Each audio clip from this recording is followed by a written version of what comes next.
This dog Spitz is monopolizing a puddle. A smaller dog wants to drink, too. That makes the dog angry. All other dogs scare of him, but Buck has an idea. It circles around Spitz, trying to smash the ice. Dig a larger hole, so the dogs will have water to drink. This makes Spitz even more angry. At night, the owner gives them fish for dinner. But when Spitz finishes eating, he also pulls the golden dog's fish. Buck just arrives, so he does not dare to show up for the golden dog. But Buck gives his fish to it. The dogs are all dumbfounded. This newcomer is special. Not long before that, Buck is a rebellious dog. No one can teach him. But one night, he was taken away by a bad man and sold to Daya as a sled dog. Buck has a muscular body. He is also extremely intelligent. He is becoming a crucial member in his team. That day the whole flock come on a rather thin surface of ice. The mistress who searches the road does not expect the ice surface to crack. Buck hurriedly jumps down and swims to her and lets her cling to him. But he could not find the way out. If he wants to live, he can only break the ice. But the ice is too thick, and after several attempts it is still unsuccessful. The master is about to take it no longer. Buck can only take a bold risk. The mistress is rescued, and Buck, exhausted, is swept away by the water. Francois is worried, stabbing with a knife. The knife is also broken. Using a fist to punch the ice face, it is still unharmed. When Francois is desperate, a stick is brought. It's Buck. Francois is so happy. Through this accident, the mistress also looks at Buck with different eyes. And throw him a chicken leg as a reward. But this scene is seen by the leader Spitz. A mountain cannot have two tigers. So that night when Buck is playing with a rabbit, Spitz suddenly appears, bites the rabbit to death. Buck couldn't help it but formally declares war on Spitz. Spitz's ferocious spirit makes Buck have to come back. Less than 2 moves, Buck is knocked out on the ground. But this time, the dogs soon have a choice. The dogs all growl towards Spitz to protect Buck. Finally, Buck understands that if he doesn't beat Spitz, he can't forever raise his head. At that moment, Buck seems to see his ancestor, a mighty black wolf. Buck's predestination breaks out. His gaze turns strong, his hand poisons. A slap that keeps Spitz out of the way. He wins. The next day Francois could not find Spitz. He only changes another leader. But strangely enough, the dog with rich experience refuses to take the lead. It turns out that they have assumed Buck's leading position. Francois sees that, he gives Buck one chance. The first time he becomes a leader, this is a great opportunity to prove himself. Buck runs as fast as he could, pulling the sled and slid across the snow. But it is at this point that they encounter avalanches. Francois commands the dogs to turn to the left. But the lead dog Buck does not listen to orders, leading the group to the opposite direction. Are you crazy? In the chaos, it seems that Buck sees his ancestors show the way for him. At the last minute, the group break into a cave. The truth proves Buck is correct. This is a shortcut. They have successfully passed through the cave, escaping an avalanche. After escaping danger, Francois is extremely excited. Furthermore, thanks to Buck's tough strength, it is the first time in 2 years that the whole flock have delivered on time. Starting that day, the people of town receive the mail every day on time. Looking people's happiness when reading letters, Buck is happy for them too. But very quickly, Francois receives a letter from the post office. Telegraph will be universal very quickly. Then, no one needs letters. Just like that, Buck leaves another master. Buck and the herd are sold to a gold digger. The thing is, these people aren't quite familiar with sleighs. Even if the zippers don't go, they assume they are lazy. Buck is miserable without saying a word, staring blankly at the man walking over. An old man comes to avoid him. It turns out that the sled has been frozen. The old man comes to help pull the snow cart up, and kindly reminds them. The weather is turning warm, the snow is melting, and now is not suitable for going outside. But they don't listen. As a result, because the road is too difficult to walk, Buck and the rest of the group quickly become exhausted and couldn't walk. The man is furious, gives Buck a kick. Then he takes the gun.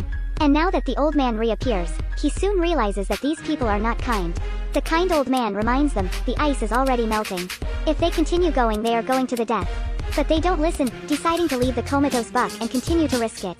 Buck is taken home by the old man and is in a coma 2 days after he regains consciousness. Large ice flows on the river surface. It seems Buck's herd are all in danger. Buck screams away the pitiful cries. Now, he just relies on the old man.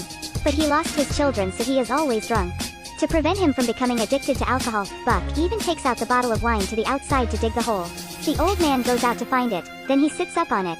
He wouldn't come out even the man pushes him. Reluctantly, the old man sitting beside Buck, raises his head to watch the stars. Now he realizes that there are still many things worth keeping in mind in the world. The next day the old man takes out a map, preparing to go to an unknown place. So a man and a dog sitting on a boat set off on the road. They passes the fish, swims across the moon. When they are tired, they stay in a tent. At night, the old men will call Buck into the tent to sleep. They are not owner and slaver. They are old friends. That day, the boat enters a swirling body of water. The old man is a bit tense, trying to keep the boat balanced. But Buck is very excited.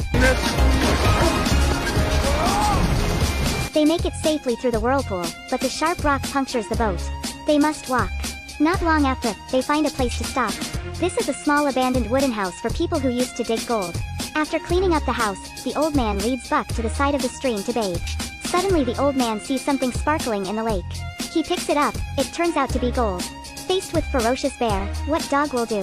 The bear growls, then lunges towards Buck. Facing the lord of the jungle, Buck is a bit scared. It panics and runs straight towards the forest, not daring to turn its head. The jungle is a completely new place to Buck. It is just about to leave, but a white wolf approaches. Buck is a little scared, this is the first time he meets wolves. He could not help it but greets by his feet, but he is neglected. Starting from that day, Buck seems to be robbed of his soul. No matter how the old man pokes it, it does not react. Buck starts his day looking towards the forest, silently following the wolves, but the wolves still does not pay attention to it. Until that day, while hunting, the wolves have an accident. A male wolf slips into the water. The water is flowing fast, the male wolf winks, being swept down the cliff. Fortunately, it reaches a dry wood. Only a dead way down. The wolves are extremely worried but can only watch. Buck comes. It quickly runs to the brink, then bites down on the dry branches. But the branches are too crunchy. So he carries the whole dry tree, pulling it with all his might, toward the shore. He uses his godly power to save the wolf. And finally Buck is recognized by the wolves. Since then Buck mingles with wolves running and jumping in the forest. He learns how to hunt. The wild environment has stimulated its hunting instincts. Gradually birds in the skyfish in the water Buck grabs to the old man. Until that day it leads a white wolf home. Finally the old man understands that Buck has found his herd. He is happy for him. But what about his place? The old man throws all the gold he has collected into the river, leaving only 2. Even he has a lot of gold, his son can't be alive.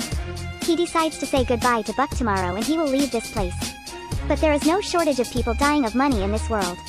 The previous man has come to the old man's house, discovers the map and chases here. Seeing the gold he shoots the old man. Buck suddenly appears. It swoops down from the top of the house, stealing the shotgun.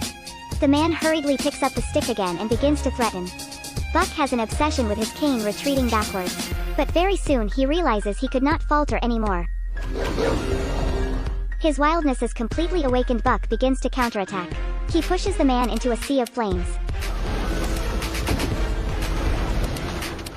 But the old man is too badly injured, his breathing gradually weakens.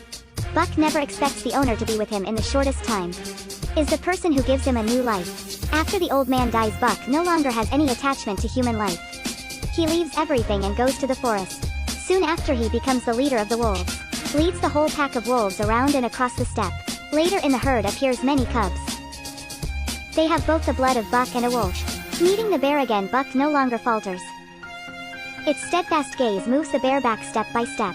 After several times growling, the bear runs away in fear. Buck becomes the real lord of the jungle. It is just that every time he passes by the old man's grave, Buck slows down. He also remembers the gentle but rough hand that used to stroke him. Beastity and humanity, civilization and malice are all perfectly harmonious on its body.